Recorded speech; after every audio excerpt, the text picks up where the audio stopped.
Jamie Metzl is a senior fellow with the Atlantic Council and was part of the National Security Council staff during the Clinton administration. He joins me now from Newport Beach, California. Always good to see you, Jamie. This is a striking warning from the State Department, accusing the Chinese of widening their disinformation and propaganda globally. How serious do you think the threat is? What could it do?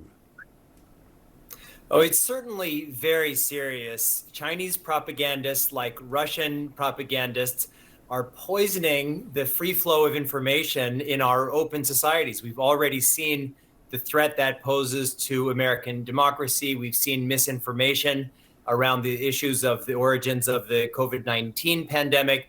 And what they are basically trying to do is to poison the well of global accountable information and to create an environment where there is no fact, where there is no real accountability.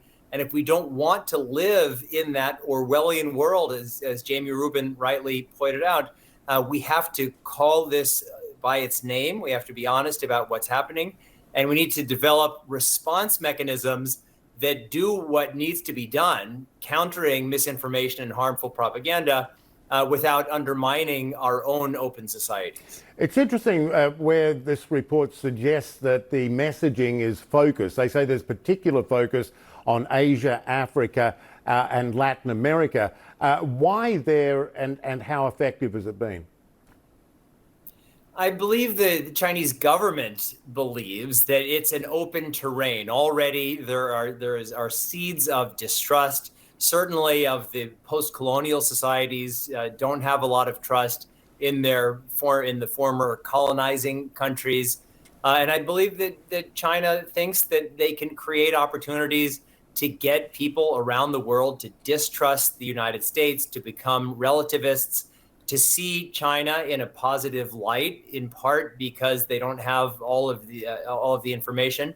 And when you look at what China does internally, China's state and China's Communist Party is based around misinformation and lies. Mao himself, the founder of the Chinese Communist Party, is on the currency and his portrait hangs above Tiananmen Square, is responsible for the deaths of around 47 million Chinese citizens. And so there's the lie about Mao. Every year, the Chinese government has a World War II victory commemoration event and parade, as if the Chinese communists played any meaningful role in fighting the Japanese during World War II.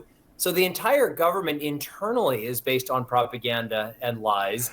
And what they're trying to do now is to turn the environment in the rest of the world kind of like the controlled information environment inside of China. We really need to stand up against that. There has long been concern, of course, about China's military expansionism, as well as its economic power globally, Belt and Road and so on. How does disinformation and propaganda compare to those areas as, I don't know, a weapon of sorts?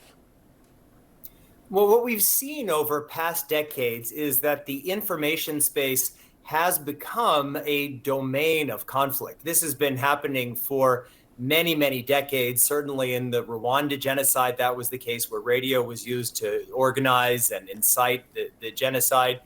And as information systems become more central to our lives, as more of us live more of our lives in these virtual spaces, and whether it's social media or just in our communications with each other across distance, the ability of the Chinese government, the Russian government, to manipulate those environments becomes greater. So certainly the military threat of the Chinese government, its occupation, its illegal occupation of large swaths of the South China Sea, its genocide against the Uyghurs and the Tibetans and others, is perhaps more serious than this massive global propaganda and misinformation campaign. But it's all part of the same thing. These are tentacles of the same monster. And so we need to be very honest about it. We need to be clear about what is happening. And we need to be clear about who we are and what are our standards, so that it's not just fighting against China, but it's also fighting for the things that we believe in. We're right out of time, but I did want to ask you this because it makes an interesting point. We've talked about the broad strokes of this propaganda and influence and so on. But it's also right down to the grassroots. You get hit every time you tweet, don't you? Yes. I'm attacked every day by paid propagandists of the Chinese government. It started when I raised essential questions about the origins of the COVID-19 pandemic, which was very sensitive for the Chinese government. And they have essentially, it's paid propaganda armies that are attacking people like me for raising basic fundamental issues and questions. And if we want to live in a world where we are free to communicate, we need to fight for that world. Yeah, big picture and small picture. Atlantic Council Senior Fellow Jamie Metzl, always good to see you, Jamie. Thank you.